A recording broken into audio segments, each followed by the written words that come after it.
মানে আজি আমি আৰ্থ সামাজিক সেৱা সংস্থা এটা আমাৰ NGO আছে। এই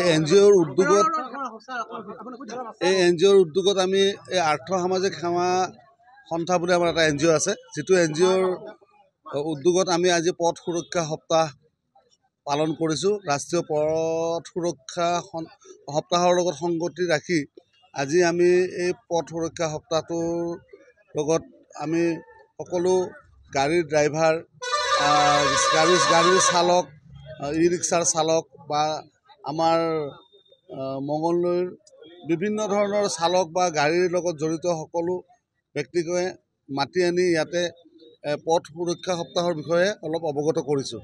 যিহেতু আমাৰ এই ৰাষ্ট্ৰীয় ঘাইপথটোত দিনত দুটাকৈ দুৰ্ঘটনা হৈ থাকে।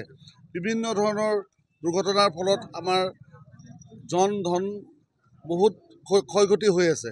আৰু ইয়াৰ পৰিপ্ৰেক্ষিতত আমি আমাৰ society for economic and social aid যিটো আমাৰ সংস্থা আছে, NGO আছে, আমি ভাবিলোঁ যে নাই, ইয়াত আমি এটা পথ সুৰক্ষা আৰু পথ জাগৰণ এটা কৰিব লাগিব। আৰু সেইকাৰণে আমি গোটেইখিনি মানুহকে আনি বুজাইছোঁ যে গাড়ী কেনেকৈ চলাব লাগে বা গাড়ীৰ ছিগনেলখিনিৰ বিষয়ে কেনেকুৱা হ'ব লাগে। আমি এই সংস্থাটোৰ অধীনত বিভিন্ন ধৰণৰ কাম কৰি আছোঁ। পথত চৰি ফুৰা গৃহস্থবিহীন যিবিলাক গৰু আছে, এই গৰুবিলাকতো ৰাতি আন্ধাৰে মুন্ধাৰে আহি গাড়ীয়ে খুন্দিয়াই। সেই গৰুবিলাকত আমি ৰেডিয়াম থকা বেল্টৰ ব্যৱস্থা কৰিছোঁ, বেল্ট লগাইছোঁ। আৰু তেনেকুৱা ধৰণৰ ষ্ট্ৰীট ডগ যিবিলাক ঘৰচীয়া কুকুৰৰ বাহিৰেও ষ্ট্ৰীট ডগখিনিক আমি তেনেকুৱা ধৰণৰ মাৰ্কাৰী জাতীয় ৰেডিয়াম থকা বেল্ট লগাইছোঁ, বেল্ট পিন্ধাইছোঁ। আৰু এই পথ সুৰক্ষাৰ ৰাষ্ট্ৰীয় পথ সুৰক্ষা আৰু সজাগতা সপ্তাহৰ লগত সংগতি ৰাখি আমি কামখিনি কৰি আছোঁ। আৰু দৰং জিলাত বিশেষকৈ আপুনি দেখিব, মঙলদৈ বাইপাছ নাই কাৰণে দৰং জিলাত বিভিন্ন ধৰণে পুনিয়াৰ পৰা ইয়ালৈকে চিপাঝাৰলৈকে সদায় দুটা তিনিটাকৈ দুৰ্ঘটনা হয়। এই দুৰ্ঘটনাখিনি প্ৰতিৰোধ কৰিবলৈ আমাৰ ফালৰ পৰা যিমানখিনি পাৰি আমি চেষ্টা কৰিছোঁ। নেশ্যনেল যোনটো ৰোড ছেফটি মান্থ বুলি কয়, অৰ্থ সামাজিক NGOৰ লগত আমি কোঅৰ্ডিনেট কৰি পেলাই আমাৰ পৰিবহণ যোনটো ডিপাৰ্টমেণ্ট হয়, ট্ৰেন্সপৰ্ট ডিপাৰ্টমেণ্টৰ লগত আমি সদায় এনেকৈ ৰোড ছেফটিৰ এৱেৰনেছ স্প্ৰেড কৰি আছোঁ, কেম্পেইন চলাই আছোঁ। তাৰপিছত ৰাতি আমি এনফৰ্চমেণ্ট ড্ৰাইভৰ লগাই আছোঁ, লগে ড্ৰাংক এণ্ড ড্ৰাইভ নকৰা, তাৰপিছত অভাৰলোডিং, এইবিলাক গোটেইখিনি আমি চাই আছোঁ। আৰু এনেকৈ চলি থাকিব। আৰু স্বচ্ছতা পখৱাৰাও আজি ষ্টাৰ্ট হৈছে, যোনটো মানে ক্লিনলিনেছৰ ওপৰত হয়।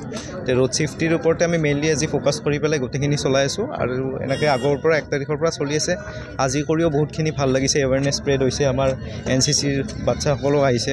এনেকৈ আমি এইটো মাহ গোটেই চলাই থাকিম। আৰু তাৰপিছত এতিয়াতো আগৰবাৰৰ কম্পেৰেটিভ ষ্টেটমেণ্টবিলাক আমি চাওঁতে যোনটো ৰোড এক্সিডেণ্ট হয় বা ফেটেলিটি হয়, ফেটেলিটি মানে যোনটো মৃত্যু হৈ যায়, সেইখিনি বহুতখিনি কমি আহিছে এতিয়া।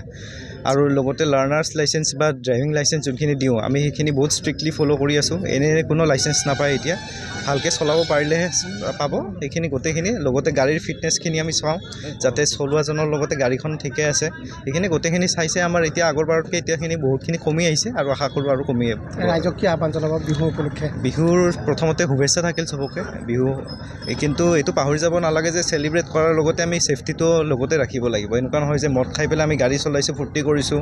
কাৰণ আপুনিয়ে নহয়, আপোনাৰ ফেমিলিও আছে, বেলেগৰ ফেমিলিও আছে, সেইখিনি চাই পেলাই চলিলে হ'ল। আমিতো আছোঁৱে, কিন্তু পাব্লিকৰ কোঅৰ্ডিনেশ্যন নাথাকিলে আমি একো কৰিব নোৱাৰোঁ, সেইটোৱে আৰু।